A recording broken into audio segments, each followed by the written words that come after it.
ప్రభు నామమున మీకు వందనాలు. ఈ దినము దేవుని యొక్క వాక్యము వాగ్దానము. యెహోవా దృష్టి నీతిమంతుల మీదనున్నది, ఆయన చెవులు వారి మొరను ఒగ్గి ఉన్నవి. కీర్తనలు 34:15. ప్రియమైన స్నేహితులారా, ఈరోజు 34:15 యెహోవా దృష్టి నీతిమంతుల మీద ఉన్నదని, ఆయన మొర వారి చెవులను వింటాయని దేవుని యొక్క వాక్యం సెలవిస్తుంది. అవును, దేవుడు నేడు మిమ్మల్ని చూస్తున్నాడు, మరియు ఆయన దృష్టి మీ మీద ఉన్నది. మీ జీవితంలో ఎన్నో కష్టాలను అనుభవిస్తున్నారు, కానీ సమస్తమును దేవుడు చూస్తున్నాడు. మీ ప్రార్థనలకు దేవుడు తప్పకుండా జవాబిస్తాడు. నేడు మీరు మేలు చేసినప్పటికీ మీరు ఇబ్బందులు ఎదుర్కొంటున్నారా? లేదా మీ జీవితంలో ఎన్నో అవమానాలు మరియు సమస్యలు ఎదుర్కొంటున్నారా? మీ కష్టాలన్నింటినీ కూడా దేవుడు చూస్తున్నాడు అని మీరు ఆశ్చర్యపోతున్నారా? చూస్తున్నాడు.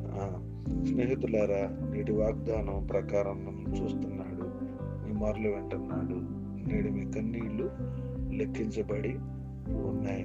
మీ కష్టాలన్నీ దేవుడు మిమ్మల్ని సమృద్ధిగా తీసివేసి ఆశీర్వదించబోతున్నాడు. మీ కష్టాలన్నింటిలో నీతిమంతులుగా ఉన్నందుకు ఆయన మీకు ప్రతిఫలం ఇవ్వబోతున్నాడు. కాబట్టి ధైర్యంగా ఉండండి.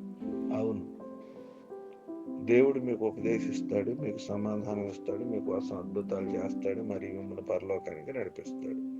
ప్రియులారా, అయితే కేవలం నీతిమంతులుగా ఉండడం మరియు దేవుని మాట ప్రకారం నడుచుకోవడం మాత్రమే సరిపోదు. మీరు దేవుని చిత్త ప్రకారం ప్రణాళిక ప్రకారం జీవించినప్పుడు మీకు విజయవంతమైన జీవితం కలిగి ఉండదు. అవును, అందులో కూడా దేవుడు మీకు సహాయం చేస్తాడు. మీకు ఉపదేశం చేసేదను, నీకు నడవలసిన మార్గాన్ని బోధిస్తాను, నీ మీద దృష్టి ఉంచి నీకు ఆలోచన చెప్తాను. ఆయన మీరు నడవలసిన మార్గాలు మీకు బోధిస్తాడు.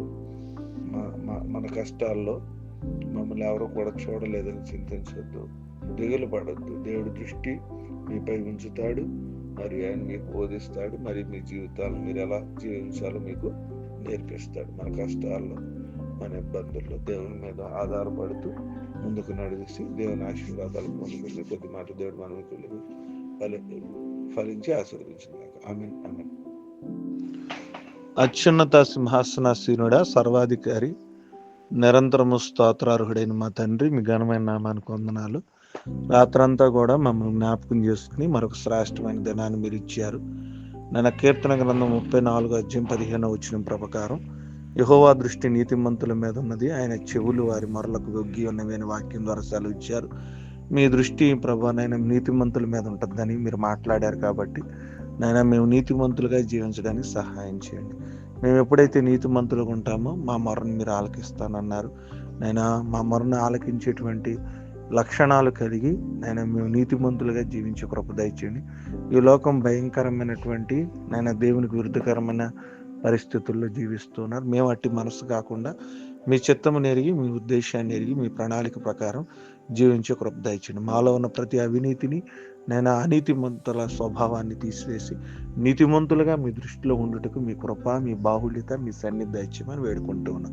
అయ్యా, ఈ దినమంతా కూడా జ్ఞాపకం చేసుకోండి, వాతావరణ పరిస్థితులను అనుకూలపరచండి, మీ సన్నిధి మాకు దయచేయండి. మీ దీవెనలతో ప్రభు ఈ దినమంతా నింపండి. వివాహ దినాలు, జన్మదినాలు ప్రభు, ప్రత్యేకమైన ప్రయాణాలు, బిడ్డల ఎగ్జామ్స్, సెలవుల్లో, వేసవి సెలవుల్లో అటు ఇటు జరుగుతున్న ప్రయాణాలు, వారి యొక్క అవసరతలు అన్నింటిలో కూడా తోడుకోండి.